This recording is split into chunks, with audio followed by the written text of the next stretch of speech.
Hello there, my name is Terry, and welcome to the Animation Industry Podcast.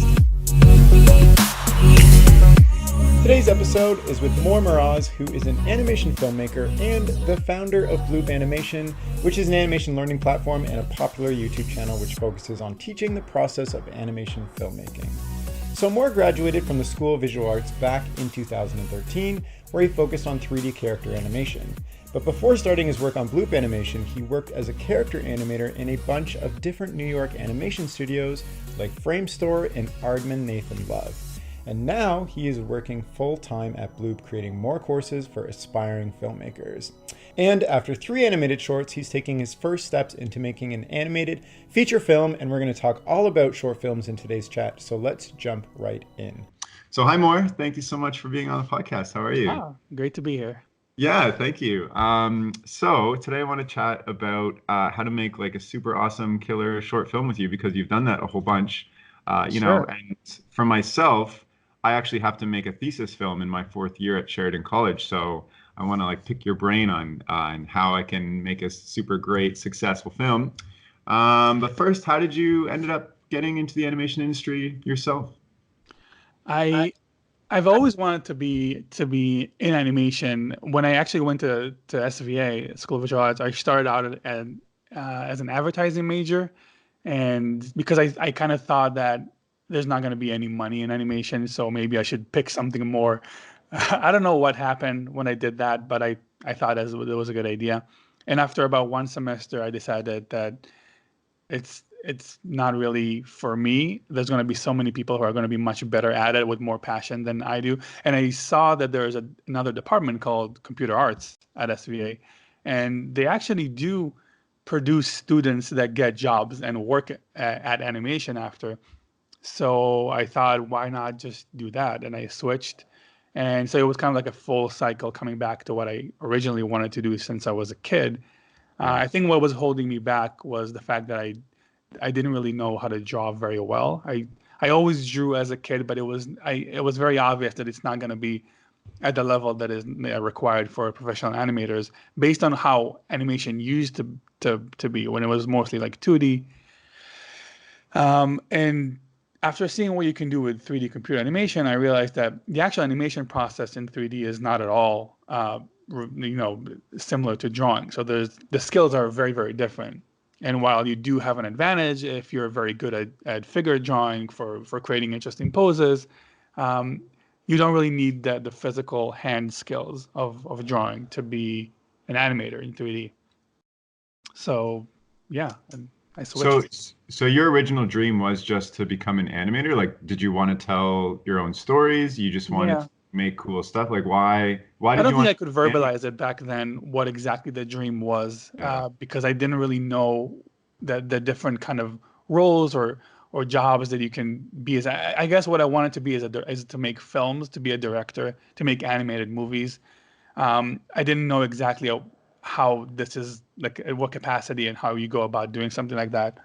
Now, and I can't really tell you how to become a director, animation director. It's not there's no clear path for that other than being an animator at a big studio and slowly getting promoted until they make you a director, which happens to, one or two people at the company.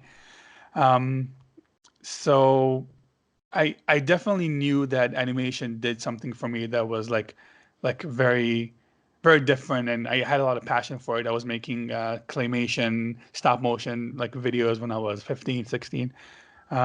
So it was always something I knew I wanted to kind of do, but I couldn't verbalize what the career would be like, what would the job be like. And I definitely couldn't predict that whatever I'm doing right now would. Right. So now you like run an online animation school. You've done a whole bunch of short films. So technically you have been an animation director. How does that feel now that where you are versus like where you wanted to be? Well, I think that really is the best answer to how to become an animation director. The most guaranteed way to become an animation director is to go and make an animated short film Yeah. by yourself or at a school program, whatever is possible for you to do.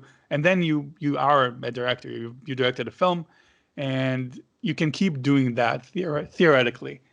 It's very hard, takes a very long time, and it's not very sustainable to just keep making shorts all the time as just as the only thing that you're doing. But when you ask like how do I feel like I'm running an animation school, and that was for me was always half of the deal. The other half is making films, short films, now a feature film that I'm working on, and the other half, the teaching, kind of came from trying to create some kind of a machine that would be able to sustain the art side of things with the business side. So creating courses, teaching, showing behind the scenes, getting people very interested in what I'm doing, so that I can do the stuff that I'm really passionate about, um, and have the people there already who want to watch it or consume it. And during the process, I also became very passionate about the courses and the products that we've been making, and they're only getting more and more exciting for me. So it's kind of like one is feeding the other. I created a course about one of the shorts that I made that is showing the process of how I made it. So like the products ideally complement each other. And now that I'm working on a feature film, when that goes into production, hopefully there will be an insane amount of documentation, a full-time crew documenting and showing and creating videos and publishing on YouTube and creating like so much content around the behind the scenes, and kind of like teaching and showing the process in a way that has never been shown before, because I do really have a lot of passion for the revealing of the process. Yeah. You said something really interesting to me, and it's something that I talk about a lot on this podcast, is how do you, it's kind of more the business side of things, is how do you create a sustainable environment to work on the things that you want to work on? And a lot of people, they create a studio where they're taking on commercial projects to pay the bills, so that in the spare time of the studio, they can actually develop their own series. Some people, they have their day job, and then their hobby is like developing their own series or show. So for you, the school is like the constant stream that's supporting how you're able to create short films and now feature film. Right. So the two paths that you've mentioned, they're not very effective. I think the hobby path, I don't think you can really do it seriously, consistently as a hobby. You can maybe produce one short during, when you have a job, but at some point your actual life is going to take more and more space, and you're going to have less space to keep creating this stuff. I think artists always create stuff on the side, and they have like little mini project, and that's fine. But that's not creating a studio for making animated movies. That's you trying to, making little side projects for you as an artist, which is important for everyone. I have those projects too that are not my main thing that I'm doing. So that's not the most efficient path. The other one you mentioned is taking client work and then hopefully finding some time on the side, and that is very common with a lot of studios. I think a lot of advertising studios, which is pretty much, that's what it's usually is. It's advertising or visual effects for movies and shows. Yeah. A lot of them started by people who did want to make movies or shorts or TV shows. And that's the way that they found to kind of go about it and have a team. But what happens most times is that the work becomes like there's no time to do the other stuff, because you got to keep it, keep sustaining the business and paying everybody's salaries. So you can't just stop and say, let's just do a short for like a year, or a film for 3 years and pay everybody's salaries and not have them work on projects that bring in money. So you always prioritize the money, and then the side projects always gets pushed. And a lot of them do make shorts. But once every few years they release a nice short, and it's great. But it never really takes off more than that. I never wanted to be in a position that I do client work, because I didn't feel it was sustainable for me. That wasn't something I was interested in doing. I might as well just go work at one of those studios. That would be the same deal. Right. But you did work at those studios. I did. When I got off of school, I got a job. I wasn't gonna. Did you reach a point where you were like, I'm pretty far on this path, but this isn't for me, and like, how did you? Yeah, on the first day. Have the guts the first day? Yeah. How'd you have the guts to switch? I guess, or maybe you didn't need the guts. I didn't. No, I didn't switch. I did it anyway. I kept doing it, even though I realized that it's not something I can do for much longer. But I had to do it because I wanted to keep working and get money. I was just out of school with student loans. I needed to have a job. So I tried to get as much work as I could. But also on the side, I immediately started building Bloop with the clear intention of it replacing my work, my day job at some point, because I knew that it's not gonna be sustainable for me to keep doing it. So you were really young when you, I guess, had that vision. Like when you're coming out of school, you're kind of like, I don't know how things work. I don't know where I kind of fit in yet. Like it Well, I was sounds like you 25 when I got off. I spent 4 years in the army back in Israel. I came to the U.S. at 22 after being in the army Oh, for 4 years. So I started my school at 22, finished at around 25, 26. So I guess I wasn't like a kid who's just Yeah. like new in the world and doesn't know what's going on. But I did learn something new about myself on the first year of after graduating, because I always thought I wanted to be an animator. And like during those 4 years of school, it was always like getting into Pixar or Disney or any of the New York studios if I could. And it was never even a thought of like what happens after I get in somewhere. It was just like that's the end goal, just to get in and work in one of those studios. Um, and then I very quickly learned that I actually don't want to do this as a full-time job forever. I saw what the path would look like, and I didn't see how any of the things that I wanted to do, any of my passions, would come to realization if I stayed and just become a better and better animator at a better studio. There was no really the end goal there wasn't really what my end goal was. Okay. So tell me about why you want to make short films, because you said some studios make short films every couple of years and they don't really go anywhere. But you want your short films and this feature film. What do you want it to become? Well, it's again with short films, it's not that what I wanted to do is make short films. It's that it was the only way for me to make films that was possible. So, Right. of course, Sure. ideally, I would want to make a feature film at Pixar. That if we start from there, back then that would have been the big dream. Once we take Pixar out of it, because I wasn't accepted, and I'm not going to be a director at Pixar right now. The other option that I have was that just to make my own short film, and there's not a lot of reasons to make a short film, and we can talk about why you should or shouldn't. Being a student is one of them because they make you at school, which is a good thing. So you have that your student film, and then when studios make short films, it's either to promote the studios to get more work, so like they show off their skills, or because they're really passionate about it, and it's just like a side thing. So for me, it was because I had to keep making film, building an audience, and documenting it, so that it would grow the business, the Right. studio that I was making, with the idea that it would eventually lead to making a feature film. But I just couldn't start there.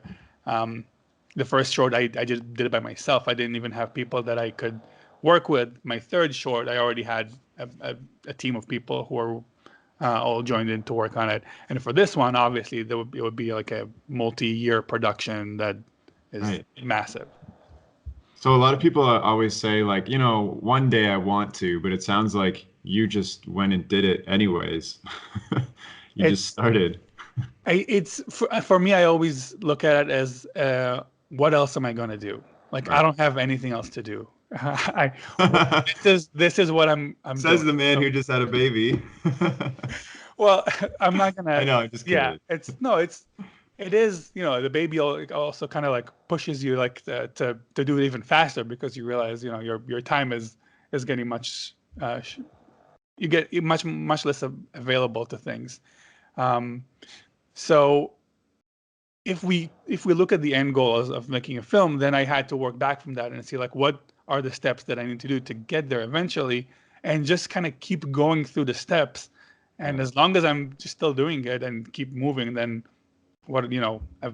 eventually it has to happen, or I don't know what the alternative is. So what is the driving force between making a feature film? Is it just for the sake of making a film? Is it you have like a story you want to share? Is it you want to connect with people? Is it to recognize that you are director material, or like Bloop is a powerhouse for making stuff? Like what is It's all the stuff except for the last two things that you said. It's all the first things. It is because I do have a very big passion to tell my stories to an audience who's Yeah. interested. And I think I have a lot of like stories and stuff that I want to share. And this particular film, which is already written, and I'm very excited about the story, is I do have that drive of like making something and have people experience it. And I think it might be based off how I feel when I consumed the favorite stories or content that I did growing up, movies or books or whatever that was, and how kind of like it got me through like life a little bit. Not that it was like a hard, difficult life, but it kind of like accompanied me through my different stages of life. And I feel like it's almost like like a friend who was with me when I was, a teenager or whatever. And I want to make that for other people. So that's like always been my biggest passion. Yeah, well, I think that's very pure, and I definitely connect with that when you say like certain films and shows, and even like music and books for me, Yeah. throughout different stages of my life, really helped me like figure out my feelings and internalize things and feel comfort and stuff. So I definitely feel that. That's really great. So one thing I want to come back to that you said is why or why not you should make a film. But I'm thinking maybe since we talked about it a little bit, can you just give an overview of Bloop Animation, the courses, and like what kind of people come to take the courses and where they leave, just so we know? Yeah, it started as documenting the process of making my short films, and seeing that it got a lot of interest, it evolved into making courses that teach the different programs. So Yeah. we have right now it's 13 courses that we have. They're all video, HD, kind of like what a lynda.com might have, or a masterclass. And half of the courses are focused on software, so they teach a particular software that you pick, either Maya, Blender, TV Paint, Toon Boom, Animate CC, all the major programs that people use for 2D and 3D. And then we have the skill focused courses like storyboarding foundations, animation foundations, and how to make an animated movie. We have one about graphic novels that is like really amazing. It takes you through the entire production of making a graphic novel, from writing to like drawing on a page to publishing it yourself. It's really cool. And now the last course, the one that is being released on Black Friday, November 29th, which is in a few days after you guys, the audience, listens to this. It's called Stick Figure Animation, and it's created with me in collaboration with Alan Becker, who created the shorts Animator versus Animation, Animator versus Yeah, Minecraft, super Animator famous. versus he's like the biggest animator on YouTube, Yeah. and we created like a massive masterclass, 40 lessons course showing how he makes his animations. And he also talks about, being a YouTuber, and kind of like gives advice and talks about his own process. So I don't know if you know, but he doesn't do the work himself alone anymore. He has a lot of people that he works with. So he shows how he comes up with the ideas, and then like distribute the little tasks to different people and like different animators, and it all comes back to him. And it was fascinating. And he actually made a short film himself, 30-second short, for the course. Oh, no way. Like in the old style of like animator versus animation. So like he created this piece just for the course, and over 20 lessons, he shows exactly the entire making process of it. So it's insane. It's really amazing. That's incredible. I remember watching on like Newgrounds or whatever back in the day when it first that's came where it out. started. Yeah, and it was all like made in Flash, and it just blew my mind because like everybody's making these like, I don't know, Jimmy rigged like little Flash animations, and then all of a sudden Animator versus Animator comes Yeah, out. Animation. it was 2006. Yeah. Came out, and it was just like one of the first like viral videos. YouTube didn't Yeah. exist. Yeah, it was like pre like YouTube and all this yeah. stuff. That's incredible. How did you end up working with him? We've been talking on and off for a few years, just as fellow YouTube animators. And then I approached him with this idea of making like this amazing like quality course, like something that we've never done before. So we did actually do something with this course that was never done before in any of our other courses. So we hired a production studio. We hired a studio to shoot it in. There was like multi-camera stuff. It was a really high production value to create something that was for him would be something that he would be very proud of in making, because being like a very famous animator on YouTube, he didn't want to just create like a little kind of like a fan service like mini course, try to get his fans money, showing a couple of stuff and then like selling it. So we had to make something really great. So it was about a year of work that we've put into this. Oh my gosh, wow. So if somebody comes in and they don't know anything about animation, they can take this course and like come out and be pretty good? Well, I wouldn't say that about any course. No person who doesn't know anything about animation and then takes a course then comes out of it a good animator. That's obviously takes years. That particular course teaches his process. So you're going to learn how he makes that very particular type of animation, and you're going to have all the tools, all the information to make something kind of similar yourself. But it doesn't teach, the basic principles of animation. We have a course that's separate, Animation Foundations. It doesn't teach everything about animation. It teaches a very specific set of skills for a very particular animator, which is, I think, what the people who are going to get the course are going to be interested in. Sweet. Okay. And you have a big Black Friday sale for this course too coming up, right? It's when it launches, we do this with all of our courses. We launch at a discounted price, and then we give you 5 days to get it in that price, and then we raise the prices, and we never do any other sales ever again. So it's a very strict policy that I have. We never discount the courses. We never run sales. So the only time to get it at a discounted price would be the first 5 days of release, and that's it. Okay, great. Wow, cool. All right, so let's jump back into the short film thing. So sure. One reason you mentioned to make a short film is to do it in school because you have to. So that's what I'm going to face. But like, I don't know, a lot of people just want to make a short film, so they do it on the side. Is there any issue with that? Sure. Or? No, that's the real thing. I get a lot of emails from people who, visitors of the website who tell me like, hey, I'm an engineer. I want to make a short film. What do you recommend? What software? Like, how do I get started? And that's fine. That's very common for people. I did that when I was a student in high school. I made little shorts. Like, I wasn't a professional animator. That's fine. Right. And so I think, there's room for all of these. I think when we're talking about people who aspire to be professional animators, the main reason, I say it's because you're at school, but the actual reason is not that. It's because you want to use that to get hired later after school. Yeah. So you're not doing this because people are telling you.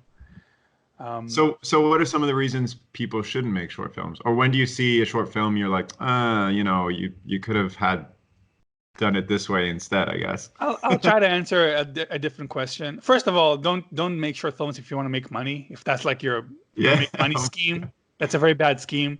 Right. Because they're not a business model to make short films. Even Pixar that makes film, or Disney, that's not their business model to make short films. They use it to develop technology and train directors. That's the reason they're doing it. So they have their own reasons for why they make short films. I think what you should be aware when you're making a short film, and that's a different, I'm going to answer a different question, is a lot of people who make short films focus on the wrong things, or they try to do everything themselves, even if the skills that they're using in the short are not the skills that they want to later work at. So I'll give you an example. As a student, I wanted to be I knew I was going to be an animator. As when I get hired, that would be the job that I'm hired for, not a modeler. So if I focus too much time when I made my short at school on making amazing models, which I probably would be pretty bad at, and it would take me a very long time, and it would be a struggle. And even then, the result is not going to be so good because it's not my thing. Then I've wasted so much time that could have gone to make the short better in other ways. Right. And I've developed a skill that I'm not going to get hired for anyway. So it's a big waste of time. So I would advise, and I advise this to, I go to talk at school sometimes, and I talk to the thesis classes working on their film. The main thing I always try to tell them is make sure to really focus on that skill that you want to get hired for, and really minimize and do like the least amount possible of anything else. So as far as I'm concerned, if you're an animator, have a white background as your background for real, and have two characters that are just like, the minimum amount, like a stick figure. You can use stick figure. You should say this because I made a short film over the summer, and white background, two characters. Yeah, because I mean, if we've seen this, so we talked about animator versus animation. If what you're seeing is interesting and compelling, it doesn't matter if it's a stick figure or it's a white background. And you can see that with the Duffy Duck, the famous short, which is also similar to animator versus animation. It's the Duffy Duck when he fights the pencil. Do you know that? So it's it won the Oscar. So it's a very famous short by Chuck Jones, I think, in which Duffy Duck keeps fighting the animator, basically. Yes. Sorry, I was thinking, is this a YouTube thing? No. No, it's an old Looney Tunes. And the background then is white most of the time. Some of the time the character is barely like drawn. Obviously, it's not an easy animation. It's very complex, but because the story is so interesting and so executed so well, the skills that you want to show off should be the one that you're focusing on. So if you're an animator, do that. And it goes the other way. So if you're a modeler, don't even bother with animation. It doesn't matter. Your animation people are not going to care about your animation when they review your reel. So if you're a really hardcore, fantasy high-res modeler, just have a bunch of models in a cool pose and like have the camera move through them. I know the schools are going to tell you that it's not okay. Yeah, they force you to make a story. So come up with some way. I had a student who did this in my class, who it was just like a interesting, cool shots of the cameras in like a cool scenario, almost like a freeze frame, like a bullet time kind of thing. Yeah. And you can just say there might have been some kind of a story there, but it was mostly to show off the skills. And I think that's totally fine. Because why? Because they're going to be miserable animating because they hate it. So let me get this straight. If you say you want to be a modeler, 3D modeler, if you go insane with your time and make the best 3D modelers you can possibly see that are super impressive, but you want to make a short film or you have to put it into a short film for whatever reason, if you just do some stills and maybe like, I don't know, some voice overlay of a simple joke or something with some music. Not stills, it's like you do the camera work. Camera moves, yeah. But or maybe some very basic like slow motion animation, just like whatever you can do to get away with it. Right. So that somebody watching is like, dang, this person really knows how to model. Yeah, unless you're very passionate about telling stories, and some modelers might be into that. I've found a lot of the modelers really don't enjoy animating. It's kind of like, and the same goes for animators that don't enjoy modeling. It's kind of like either or. But if you do really enjoy animation and want to tell a very cool story, then do it. But if you find that you're frustrated with it and it's kind of like that's the part that's dragging the most because it's really hard for you, then it might be a waste of time and you're gonna hurt yourself, because then when you graduate, your models are not gonna be as good and you're not gonna get hired. And then what do you have? A mediocre film that doesn't have the most amazing models or the most amazing story, then you don't have anything. It's better to have one thing amazing and the other being not so great. That reminds me, so I went to the Toronto Animation Arts Festival International Conference a couple of weekends ago, and Mike Geiger was on, he's an animator here in Toronto at a studio, Industrial Brothers. He mentioned something that's kind of stuck with me that kind of plays to what you're saying. They were talking about pitches. It was a panel about pitching. And he said, some people, they're like a writer, but they think a pitch has to be like animated. So they like hire an animator, get somebody else to do the designs, and ends up coming flat because it's not their original vision. So he's like, if you're a writer, just write your pitch. If you're an actor pitch. If you're an animator, animate your pitch. And it's like, the pitch is the same. It's telling whatever you're pitching, but it's like playing to your strengths because it's going to come across the best way possible. And it sounds kind of similar to what you're saying. Like, if you're going to make a short film, make what plays to your strengths, not like trying to do everything at once. Yeah, that's for life too. I would say it's a Yeah. lesson for life. Like try and focus on your strength and try to underplay the weakness or try to compensate your weaknesses with whatever means you can. Because developing them and working on them too much might be a long, frustrating process that's not going to lead anywhere. So let me ask you this. Say I'm putting together a short film and like my strength is maybe storytelling and I've got like the animation, which is okay and stuff, but like music isn't my strength, for instance. How do Mhm. I figure that out? Because like music and sound effects can play a very large part of a short Yes, film very important. when that You may get a not be my musician. strength. Yeah. You get a musician. Get a musician. How do I find a musician? Well, I mean, there's many ways, depending on what, like, do you want to pay a musician? Do you want to find someone in the community that would do that? It really depends. I know certain, I mean, there are websites that you can go to hire and like look for musicians. I found my musician through when I just made my second film, Lift Up. He just emailed me and said, "Hey, I'm a music student." So music students are a great deal also because they also want to have their work out there. He was a music student and he wanted to do the music for me because he's trying to get into animation. And I was just like out of school. I didn't have anyone working on this project, so I was like, "All right, let's see what you can do." And I just sent him the short with my own. I put like temp music on my short, and I just sent it over, and he sent it back with the full music, like kind of like a draft, but still like full music, and it was just amazing. And I couldn't really, I couldn't even like told him what to do to get to that. It was just like he knew what to do at the right moment, and it was better than my temp music. It was better than what I imagined, and it totally took the movie somewhere else. And I've been working with him since. Um, So if you so if you don't have a strength in some area, find somebody else who does, kind of thing. yeah, I definitely don't. I mean, don't do your own music if that's not your strength. Yeah, But right. my first short, I didn't do that. I didn't really find. I had a friend who did the intro music for me. So there's music in the first few seconds, but then there's no music throughout the film. And I think that would have made it so much better if there was music in it. Now that I've seen what music can do, I mean, I've always known that music is an important part of film, but I kind of was intimidated by doing it myself, like finding music myself. It seemed like an intimidating process, which is maybe what you're going through. But once I had someone who did that, it was amazing. And same for sound design. I did do the sound design myself for my first few shorts. I think you can kind of get away with it as a student. There are just a few basic things you need to learn. It's not that hard to get an okay result as a beginner. But it's not gonna to get an amazing sounding thing. You got to use a professional. So you've mentioned two of the short films you've worked on so far. Can you just give an overview of all your short films and maybe the feature film that you're working towards now?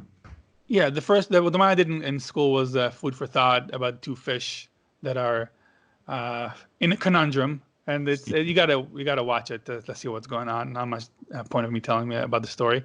The second one was created as an experiment, not an experiment. I didn't have anyone working with me on the second one, and I didn't have any modeling skills like we've talked before. So I Yeah. created a cube and a ball as my main two characters because in Maya that's like the basic shapes, so like a Yeah. sphere and a cube. And I tried to think. So I was trying to think of a story that would fit this and not the other way around. So I didn't have the story first. I had my limitations first. Um, so I was like, what kind of story would work with a cube and a ball? What would happen between them? And then I slowly kind of like thought of the idea that a ball can roll and a cube can't, and the cube is going to be much slower. But then when they get to a slope, the cube will be able to climb much better than the ball because the ball is going to keep falling back. And then that created the conflict, and then there was like a nice moving ending at the end. So the whole story there, which I really loved, came from just me not knowing how to model. So I think that's another really good tip for students. Try to limit your resources and like Yeah. think about what you have to work with. Especially you're talking about stop motion. I'm sure that's very true because you know what kind of props or characters you're able to get or make. Um, and you probably can only use like one background or like maybe two. So it kind of like forces you into a box. And I think that's a very good place to be for a beginner.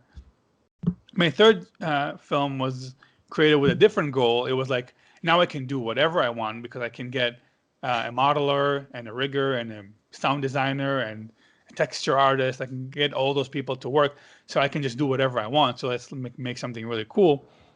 So we created a film that is much more rich visually. So it takes place in like a big park in the city, and there's a lot of animals. There's 2 main animal characters and like 12 other background characters, all rigged.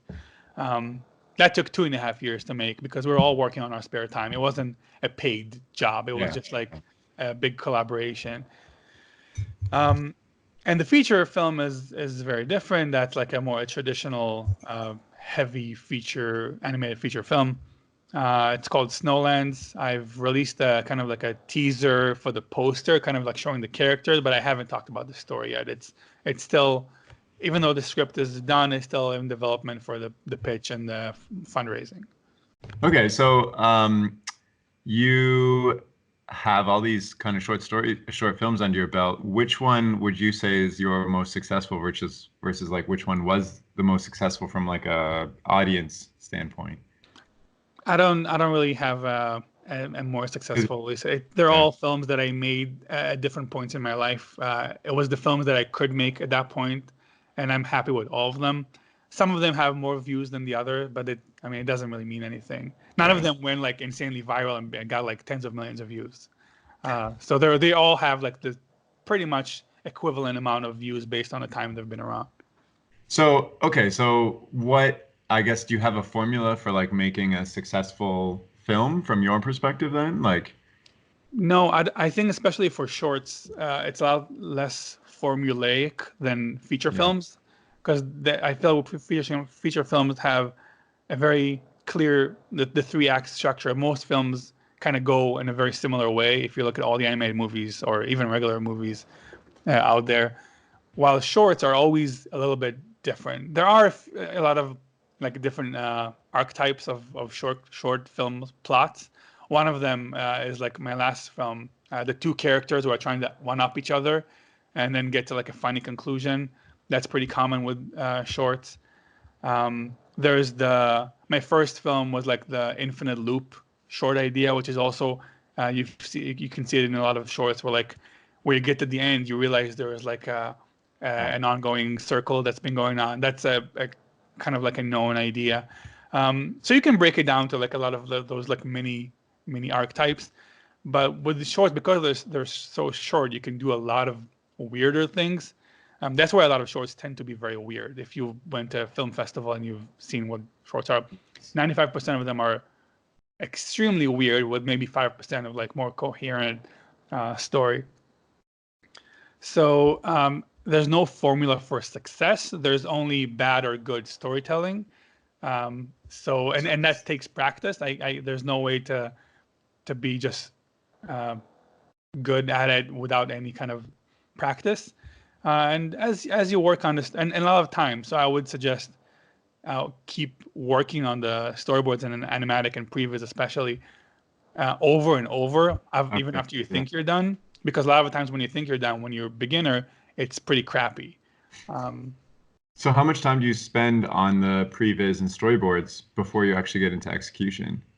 Like, I guess if you're 100% of the time for the short film, like what percent is spent on the beginning stuff? Like 70% maybe. Yeah, because I was thinking some people just want to jump right in and start animating scenes they think is cool or whatnot. No, animation is the technical execution of the story. So while it is an art form and you can be very creative with it, but it's not where the story happens. This is where the story is executed. So that's not the place where you like start to think of ideas. That's where you just try to execute the scene in the best possible ways, and you can come up with ideas to do that within the confines of the shot. But storyboarding, and especially previs is very important, and people use it in live action now. They use it in everything. They use it in commercials for pharmaceutical products. I've worked at companies that do that when I was out of school. So they do, for all those commercials you see of people like taking the pill and like the warnings, they have previs for all of that in very, very high quality. Because it's so important to get these shots and pacing and everything right before you do anything real. because the real stuff takes a long time and it's very expensive to make. So for live action, they want to make sure before they go on the set and shoot, an Avengers movie, they want to know that exactly what it's going to look like when it's done. So they do a previs for everything. So I recommend doing that. Okay, so I want to make a short film. Where do I start? Like what do you do when you make that decision? Do you look inside yourself for a story? I know that the ball and the sphere and the cube one, you kind of started with limitations, but that was a different goal. So Right. with the feature film, where did you start? Because like I seen the poster and it's like all these like cool kind of graphic looking like animals. There's like a panda and a snow leopard and stuff Right. like that. So where did that story come from for you, and So- where did you start? I kind of like with these kind of things, my first film, I had to do it for school. Second one was to establish the kind of business that I'm trying to make. But with the third one and the feature, I didn't really pursue it. I was kind of like waiting for it to I knew that it was going to come at some point, but I wasn't sitting and thinking, okay, what movie should I make? I think that's a recipe for like getting frustrated or making a really bad film. But with the feature, for example, it's about the Arctics, so it takes place in an equivalent place to like the Himalayan mountains, snow leopards and snow wolves, and I watched a documentary. I watched the Planet Earth Yes. series, and there was the part over there in the Himalayas with the snow leopards, and I was like, that's the story.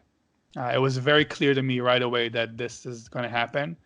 And about a year and a half maybe of developing a complete screenplay and when I do when I work on a screenplay, I also have a storyboard artist that I hire to draw drawings for me all the time. So I had hundreds of drawings, and I make a trailer for it at the same time just to give myself an idea of what it's going to be like. And I do a animatic of that trailer. So like I try to do as many things as possible, all in addition to actually writing a complete feature film screenplay while reading screenplay books. Like, Yeah, I was gonna say, how do you go from making a couple-minute short film to writing a whole screenplay?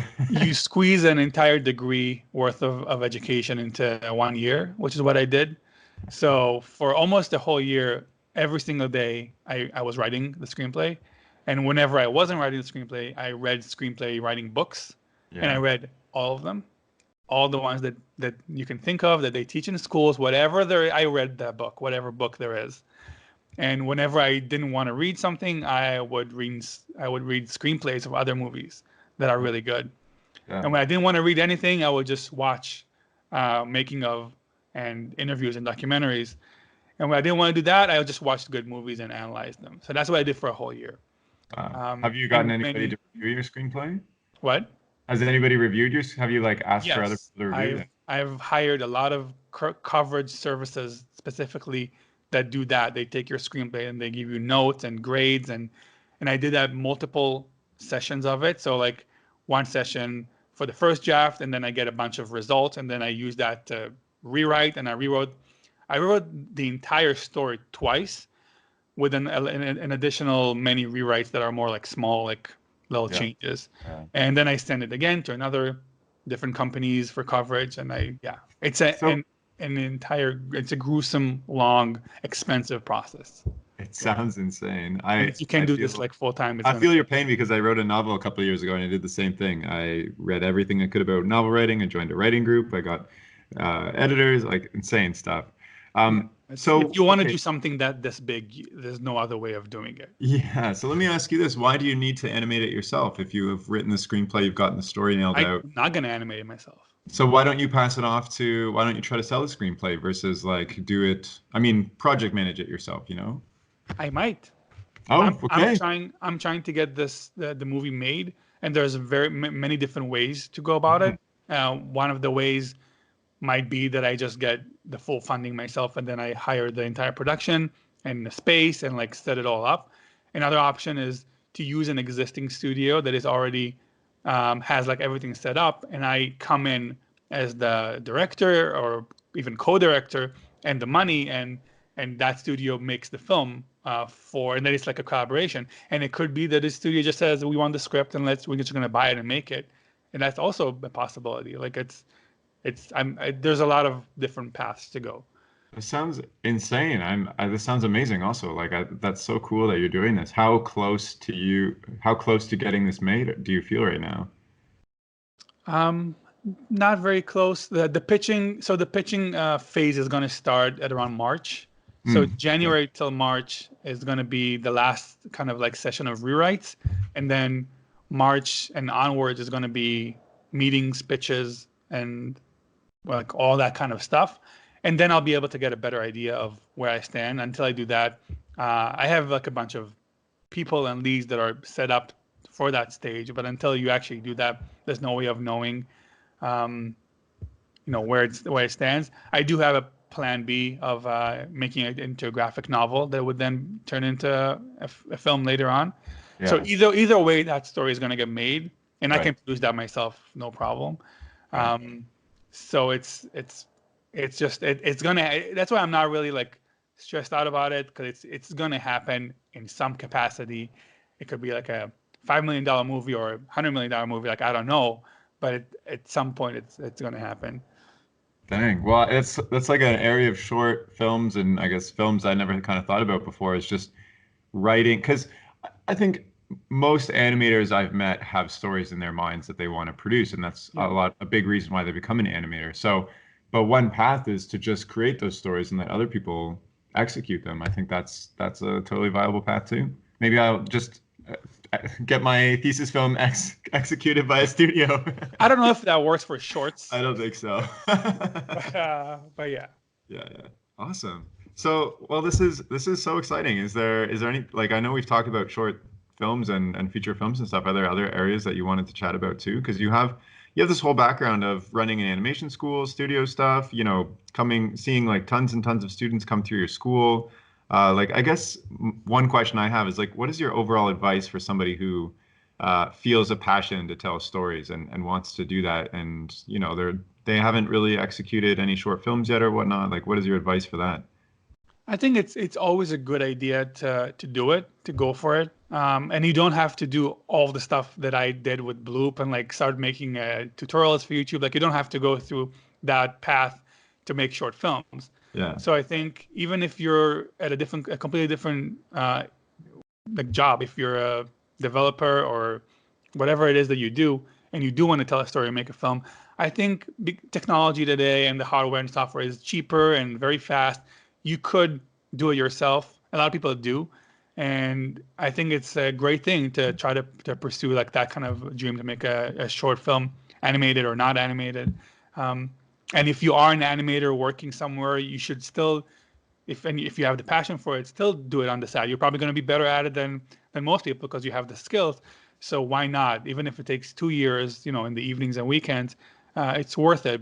Every artist, I think it's worth it for them to do something that they find cool on the side all the time. Otherwise, you kind of like slowly wilt and die, and that's the best way to fight that feeling. Because I'll tell you, I'll tell you, all digital artists or any artist that have a job, they work in their field, in their profession that they wanted to work at, after 10 years, it's hard to stay excited, and it's hard to stay motivated and happy to go to work every day. I've seen it with all my friends from school that have been doing it for 5 years, or people that I know that have been doing it for longer. You got to find other stuff or other ways to keep yourself engaged with your life in general, where you keep yourself happy and excited about the work or your life. Well, I definitely feel that, because I have a 10-year career in business that I kind of switched career paths because of exactly what you said, and other reasons too. But and I was trying to make short things on the side, and they were always kind of just the hobby thing and not going anywhere, because I couldn't devote my mental state. I couldn't devote too much of my time.